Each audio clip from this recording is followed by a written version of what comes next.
ಅಲ್ಲಿ ನೋಡ್ತಾ ಇದ್ದೀರಾ, ಇದು 1.5 ಎಕರೆಲಿ ಬಿಲ್ಡ್ ಮಾಡಿರೋವಂಥ ಅಪಾರ್ಟ್ಮೆಂಟ್ ಇದು. ಸೊ ಈಗ ತುಂಬ ಜನ ಅಪಾರ್ಟ್ಮೆಂಟ್ ತಗೊಳ್ಳೋರಿಗೆ ಕೆಲವೊಂದು ಅವೇರ್ನೆಸ್ ಇರಲ್ಲ, ತುಂಬ ಜನಕ್ಕೆ ವಿಷಯನೇ ಗೊತ್ತಿರಲ್ಲ. ಫ್ಲ್ಯಾಟ್ ಮಾತ್ರ ಖರೀದಿ ಮಾಡ್ತೀವಿ ಅಂತ ತಿಳ್ಕೊಂಡಿರ್ತೀರಾ. ಇಲ್ಲ, ಫ್ಲ್ಯಾಟ್ ಜೊತೆಗೆ ನೀವು ಭೂಮಿನೂ ಖರೀದಿ ಮಾಡ್ಬೋದು. ಅದು ಹೆಂಗೆ ಅಂತ ಹೇಳ್ತೀನಿ, ಬನ್ನಿ. ಸರ್, ಇದು ಬೆಡ್ರೂಮ್ ನೋಡಿದ್ರೆ ಒಂಥರ ಯುನಿಕ್ ಆಗಿದೆ. ವಿಂಡೋ ಇರ್ಬೋದು, ಮತ್ತೆ ಟೇಲ್ಸ್ ಇರ್ಬೋದು, ಡೋರ್ ಇರ್ಬೋದು. ಏನ್ ಸರ್ ಇದೆಲ್ಲ ಯಾವ ವುಡ್ ಸರ್?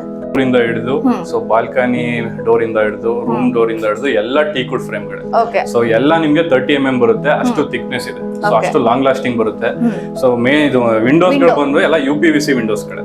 ಸೊ ಇಲ್ಲಿ ನೋಡಬಹುದು ಟೈಲ್ಸ್ ಗಳು ತುಂಬಾ ಯೂನಿಕ್ ಆಗಿದೆ ಅಂತ ಹೇಳಿದ್ರಲ್ಲ, ಸೊ ಎಲ್ಲ ವರ್ಟಿಫೈಡ್ ಟೈಲ್ಸ್ ಗಳೇ ಇವೆ.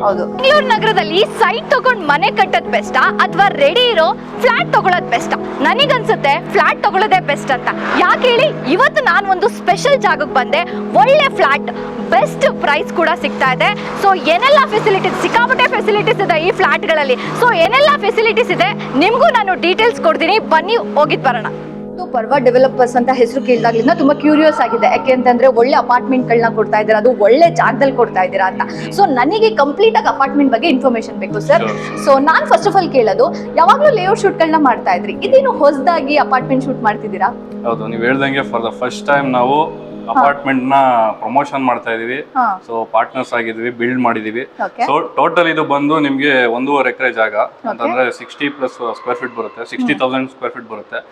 ಸೊ ಇದರಲ್ಲಿ ಒಂದು 40, ನೀವು ಮುಂಚೆ ಹೇಳ್ದಂಗೆ 40 ಯೂನಿಟ್ ಅಂದ್ರೆ 40 ಫ್ಲಾಟ್ಸ್ ಗಳನ್ನ ನಾವು ಬಿಲ್ಡ್ ಮಾಡಿದೀವಿ. ಸೊ ಅಂದ್ರೆ ಇದರಲ್ಲಿ ತುಂಬಾ ಜನಕ್ಕೆ ಅವೇರ್ನೆಸ್ ಇರೋದಿಲ್ಲ. ಸೊ ಏನಂತಂದ್ರೆ ಫ್ಲಾಟ್ ಅಂತಂದ್ರೆ ಬರೀ ಫ್ಲಾಟ್ ಮಾತ್ರ ಕೊಡ್ತಾರೆ, ಸೊ ಇದರಲ್ಲಿ ಭೂಮಿ ಖರೀದಿ ಇರಲ್ಲ ಅಂತ. ಸೊ ಅದಕ್ಕೋಸ್ಕರ ಈಗ ಎಷ್ಟೋ ಜನಕ್ಕೆ ಅದ್ರ ಬಗ್ಗೆ ತಿಳ್ಕೊಂಡಿರೋದಿಲ್ಲ. ಸೊ ಫ್ಲಾಟ್ ತಗೊಳ್ಳೋದ್ರಿಂದ ಜೊತೆಗೆ ನಾವು ಭೂಮಿನೂ ತಗೊಬಹುದು. ಇದರಲ್ಲಿ ಮೇನ್ ಡೋರ್ ಬಂದ್ಬಿಟ್ಟು ಟೀಕ್ವುಡ್ ಫ್ರೇಮ್ ಇದೆ, ಎಲ್ಲ 30 mm ಇದೆ. ಸೊ ಬನ್ನಿ ಹಂಗೆ ಒಳಗಡೆ ನೋಡ್ಬೋದು. ಇದು 2 BHK ಫ್ಲಾಟ್ ಇದೆ. ಆಕ್ಚುಲಿ ಬಂದು ಕಾರ್ಪೊರೇಟ್ ಏರಿಯಾ ಅಂತ ಏನ್ ಕರಿತೀವಿ ನಾವು, ಇದಕ್ಕೆ ನಾವು ಕನ್ಸ್ಟ್ರಕ್ಷನ್ ಕಾಸ್ಟ್ ನ ಹಾಕಿರ್ತೀವಿ. ಕಾರ್ಪೊರೇಟ್ ಏರಿಯಾ ಬಂದು ಇದು 1059 ಸ್ಕ್ವೇರ್ ಫೀಟ್ ಇದೆ. ಸೊ ಇದರಲ್ಲಿ 2 BHK ಮತ್ತೆ ನಿಮ್ಗೆ ಒಂದು ಮಾಡ್ಯುಲರ್ ಕಿಚನ್ ಆಗಿರ್ಬೋದು, ಸೊ ಅಟ್ಯಾಚ್ ಬಾತ್ರೂಮ್ ಆಗಿರ್ಬೋದು. ಸೊ ಇದೆಲ್ಲ ಅವೈಲಬಲ್ ಇರುತ್ತೆ. ಸೊ ಇವಾಗ ಏನಂತಂದ್ರೆ ಮುಂಚೆನೆ ಹೇಳ್ತಂದೆ, ಅಂದ್ರೆ ಒಂದು ಫ್ಲಾಟ್ ಮಾತ್ರ ತಗೋಬೇಕಾದ್ರೆ ನಾವು ತುಂಬಾ ಜನಕ್ಕೆ ಅನ್ಕೊಂಡಿರ್ತಾರೆ ಬರೀ ಫ್ಲಾಟ್ ಸಿಗುತ್ತೆ, ಇದರಲ್ಲಿ ನಾವು ಭೂಮಿ ಖರೀದಿ ಆಪ್ಷನ್ಗಳು ಇರೋದಿಲ್ಲ ಅಂತ ಹೇಳಿ. ಬಿಕಾಸ್ ಆಫ್ ಎಲ್ಲಿ ಜನಗಳಿಗೆ ಇದ್ರ ಬಗ್ಗೆ ಅವೇರ್ನೆಸ್ ಇರೋದಿಲ್ಲ ಅಂತಂದ್ರೆ, ಈ ಫಾರ್ ಎಕ್ಸಾಂಪಲ್ ಹೇಳ್ಬೇಕು ಅಂದ್ರೆ 40-60 ಸೈಟ್ ಅಲ್ಲಿ ಒಂದು 6 ಫ್ಲಾಟ್ ನ ಕಟ್ಟಕ್ಕೆ ಅಥಾರಿಟಿ ಇರುತ್ತೆ. ಸೊ ಪರ್ಮಿಷನ್ ಇರುತ್ತೆ. ಅದ್ರಲ್ಲಿ ಏನ್ ಮಾಡಿರ್ತಾರೆ, 9 ಫ್ಲಾಟ್ ನ ಕಟ್ಟಿರ್ತಾರೆ. ಸೊ ಅದರಲ್ಲಿ UDI ಅಂತ ಬರುತ್ತೆ, ಅನ್ಡಿವೈಡೆಡ್ ಲ್ಯಾಂಡ್ ಶೇರ್ ಅಂತ. ಸೊ ಇದು ಅವ್ರಿಗೆ ಎಷ್ಟೋ ಜನಕ್ಕೆ ಗೊತ್ತಿರೋದಿಲ್ಲ. ಸೊ ಇಲ್ಲಿ UDI ಲ್ಯಾಂಡ್ ನ ನಾವು ಫೋಕಸ್ ಮಾಡಿ ಸೊ ಫ್ಲಾಟ್ ಗಳನ್ನ ಸೇಲ್ ಮಾಡ್ತಾ ಇರೋದು.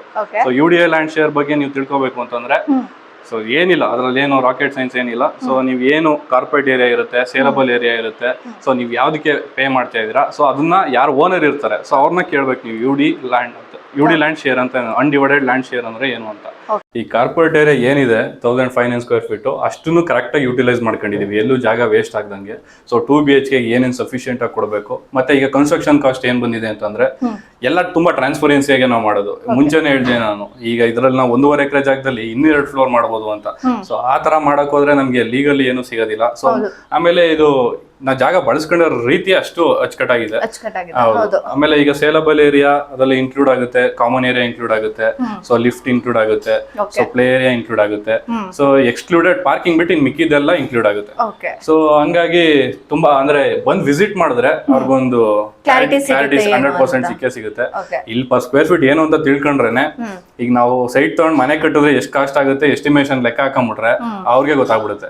ಈಗ ನಾವು ಕಾರ್ಪೊರೇಟ್ ಏರಿಯಾ 1500 ಸ್ಕ್ವೇರ್ ಫೀಟ್ ಇದೆ ಇಂಟು ಕನ್ಸ್ಟ್ರಕ್ಷನ್ ಕಾಸ್ಟ್ 2400 ಎಷ್ಟು ಬತ್ತು ನೀವು ಲೆಕ್ಕ ಹಾಕಿ. UDI ಅಂದ್ರೆ ಅನ್ಡಿವೈಡೆಡ್ ಲ್ಯಾಂಡ್ ಶೇರ್, ಸೊ ಎಷ್ಟು ಸ್ಕ್ವೇರ್ ಫೀಟ್ ಇದೆ ಇಲ್ಲಿ ಪರ್ ಸ್ಕ್ವೇರ್ ಫೀಟ್ ಏನ್ ನಡೀತಿದೆ. ಸೊ 2 ವರ್ಷದಿಂದನೇ 12,000 ರೂಪಾಯಿ ಪರ್ ಸ್ಕ್ವೇರ್ ಫೀಟ್ ಇತ್ತು, ಇವಾಗ ಏನಿದೆ ಲೆಕ್ಕ ಹಾಕಿ. ಸೊ ಕನ್ಸ್ಟ್ರಕ್ಷನ್ ಕಾಸ್ಟ್ ಆಯ್ತು.